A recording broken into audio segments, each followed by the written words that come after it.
So, ayun, tapos na ako mag-upload ng videos. So, ayun, konti lang yung footage talaga na na-upload ko sa FEU, sa UST, ganyan-ganyan.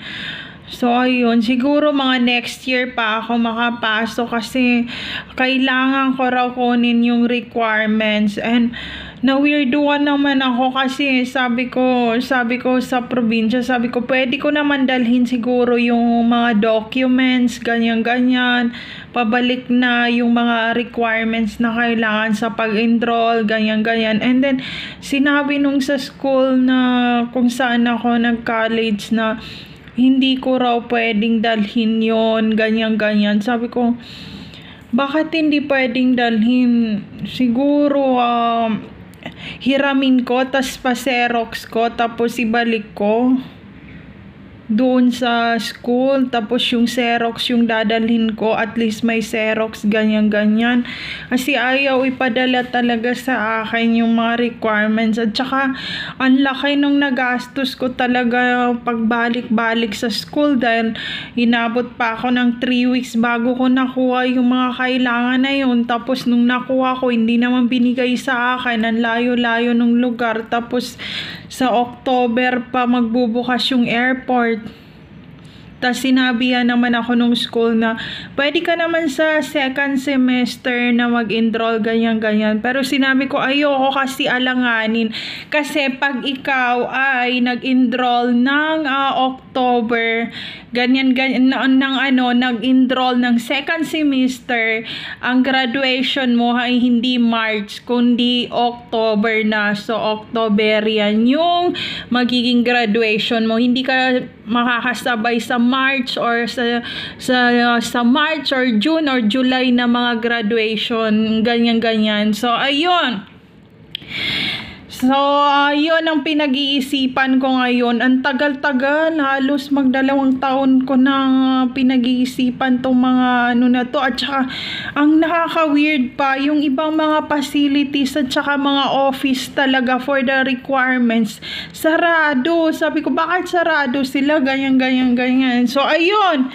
Take care always, everyone. There's no safe place to all targeted individual out there. Take care always, everyone.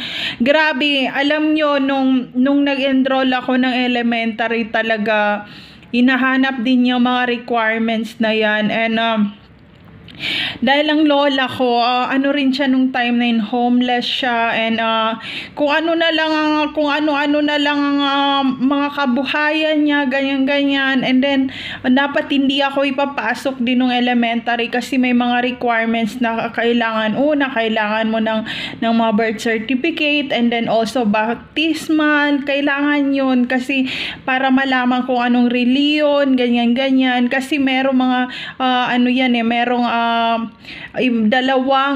dalawa or apat na religion ang pinag-aaralan sa loob ng school. So, ayun.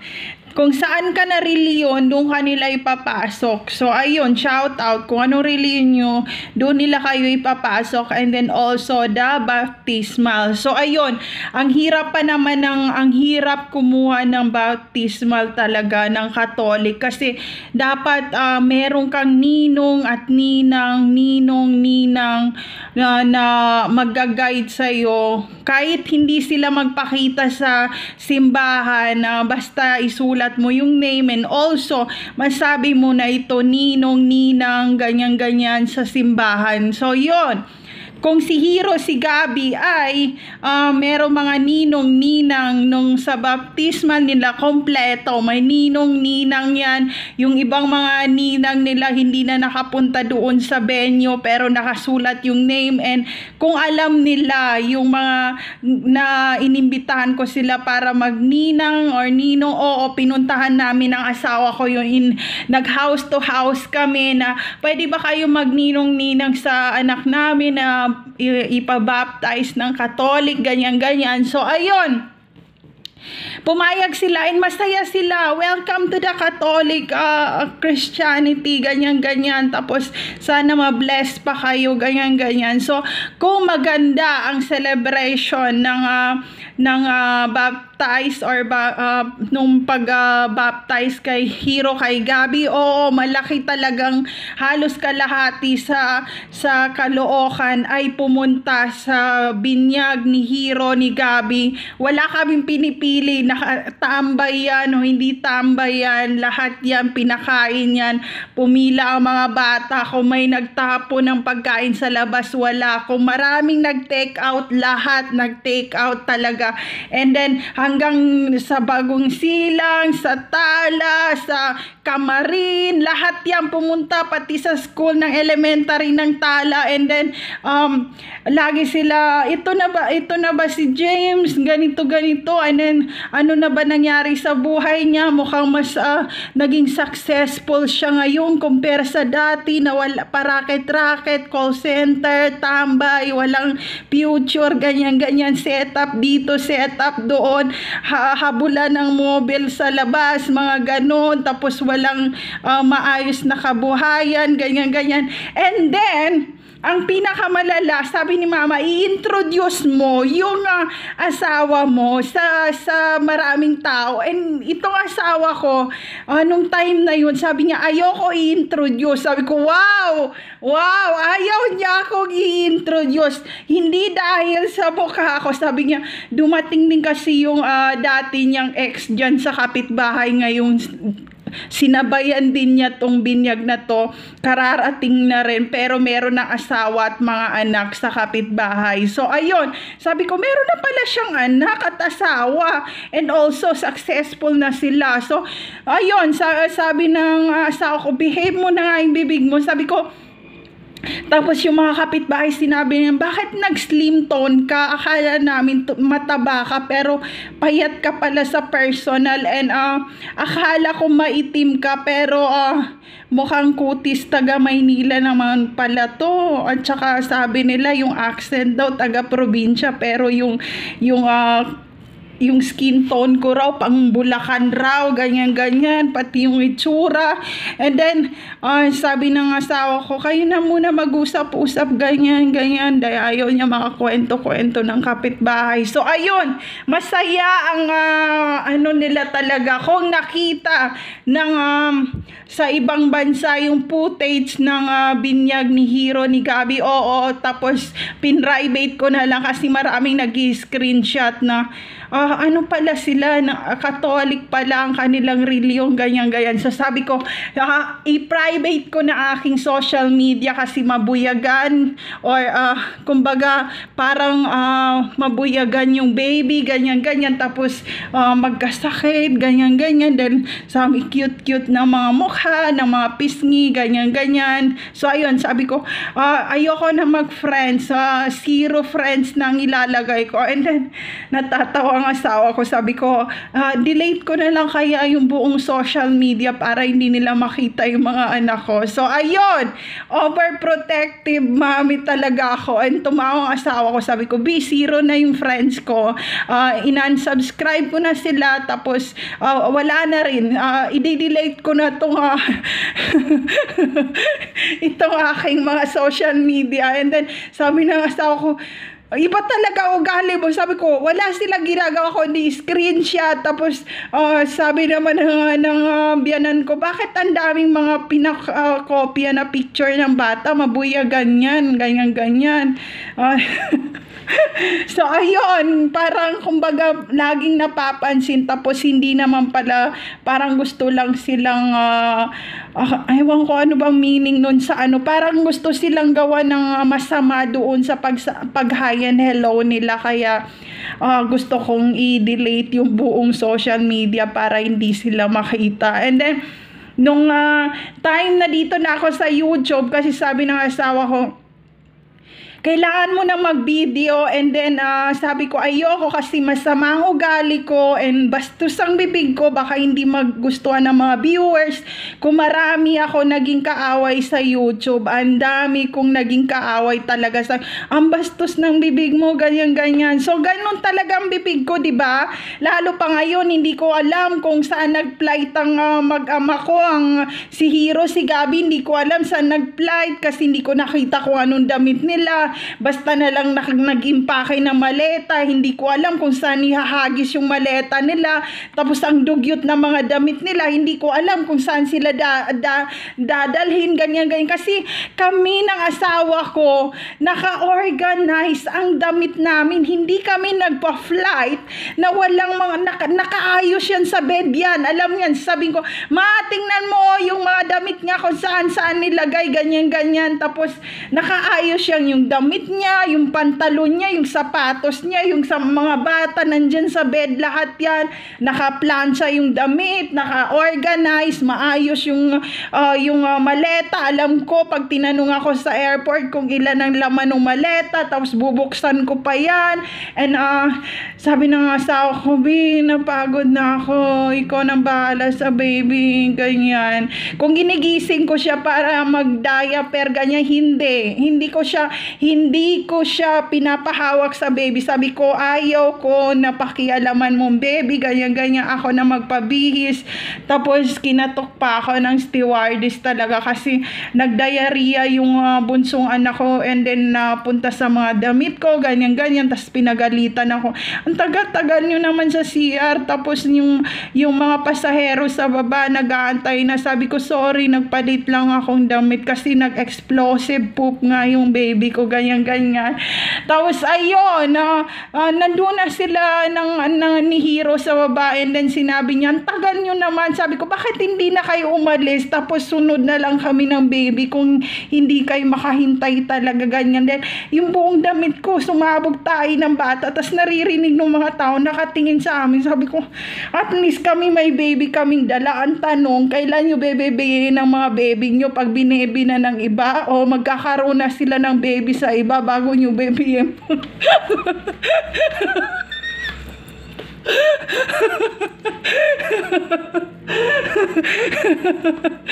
So ayun lang. Kaya sabi ko, nung time na pinabaptize ko si Hero, si Gabi, sabi ko, I'm so tired na to do this kasi kailangan ma-pull mo yung list of ninong and ninang, ganyan. Dapat mapuno mo yun. Tapos sa kasal din, dapat may ninong-ninang, ganyan. Tapos lahat sila nandoon. Tapos si mama talaga yung nagtawag na papuntahin sila, and then sabi ko, wag mo na sila papuntahin dito. Tapos tinawag niya talaga, sabi niya, para makita nila na maayos yung kasal talaga ni James, ganyan. Tapos ang asawa ko sabi, tingnan niyo.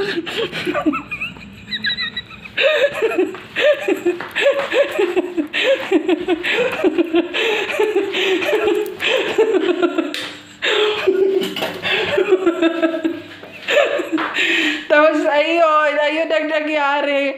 Tapos nagagalit ang asawa ko, sabi niya, ang daming mga tapos sabi naman ng biyanan ko, sabi, bagay sa'yo yung damit. Yung damit na yung binili pa namin nung gabi dahil yung damit ko na sinuot sa, yung sa kasal, sinuot ko sa kasal na yon, galing pa sa hinubaran na maniking sa SM at hindi na nilabahan kasi na sold out lahat nung damit.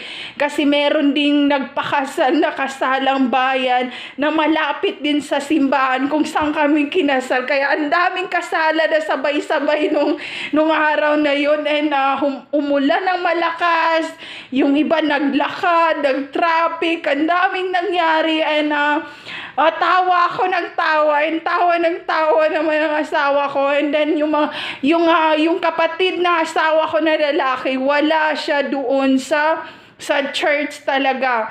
Wala rin yung iba na taga-TE na mga kamag-anak din, hindi sila pumunta sa church ng Catholic Church.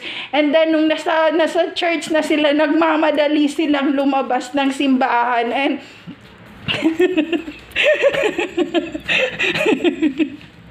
So, ayun. Kaya, pag nagpakasal kayo, kakausapin kayo ng pari, ganyan-ganyan. Kung kinausap kami halos kalahating taon na mga 3 buwan, no? Ganyan-ganyan na kinakausap kung gusto ba talaga namin magsama o parang ano.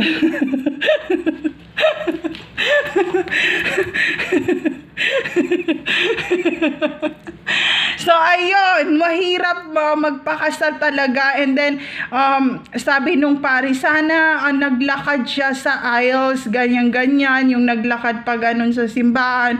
Tapos, sinabi ng mga asawa ko na, hindi na po pwede raw, sabi niya doon sa father, kasi buntis na siya, hindi pwedeng maglakad sa aisles ang buntis. Hindi nga dapat magsuot ng white yung buntis talaga sa Catholic. Hindi pwedeng magsuot ng white dress pag buntis na. Dapat hindi pa siya buntis. Ang kulay lang na masusuot niya pag buntis siya, mga pink, mga ganon. It means hindi siya allowed. Hindi, kasi purity yun eh. Purity, parang purity white. It means, kumbaga malinis ang budhi mo, malinis ang pagkatao mo, at hindi ka nagtaksil. So yun, kaya yun ang meaning ng white gown sa kasal. Kaya yung mga hindi talaga nagtaksil, pag nagpakasal sila, excited sila. Pero kung mga taksil kayo na cheater, pag nagpakasal kayo, hindi kayo excited. So ayun, nung sinuot niya yung damit na yon, nakita ni mama, sabi niya, bagay pala sa anak ko yung damit na to, sabi ng mga kapitbahay, sa mabuhay ang bagong mayor ng Caloocan. Sabi ng mga homeless sa labas. Sabi ni mama, wag niyo yung kay magagalit yung konsyal sa barangay.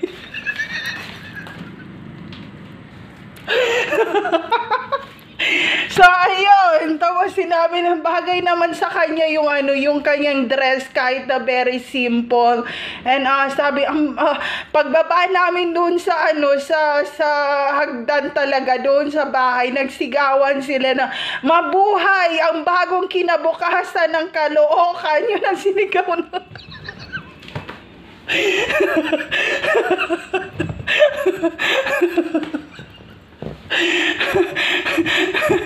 Tapos sinabi na asawa ko, ayoko na alisin yung damit kasi gusto talaga mag-cheer ng mga kapitbahay. Tapos pumunta yung iba't iba doon na mga kapitbahay na dati nilang kakilala sa church, ganyan-ganyan.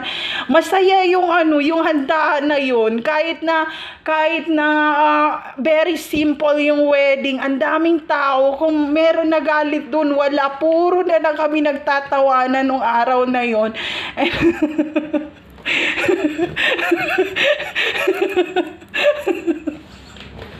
So, ayun.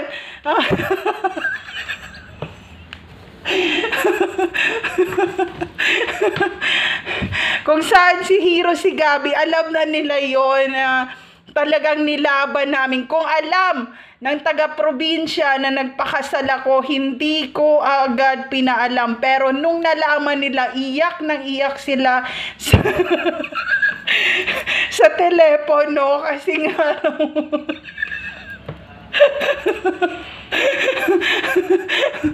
sinabi na namin nung nagkaroon na kami ng mga anak, hindi ko sinabi agad. Meron lang nagchismis na nakita raw kami na papunta sa church, and nandoon din sila sa labas na nakamotor.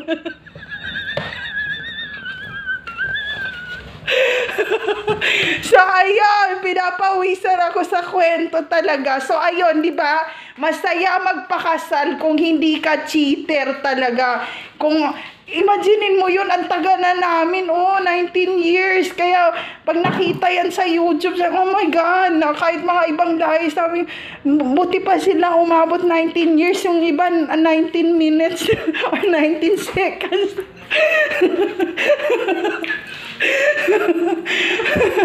So, ayun lang, friends.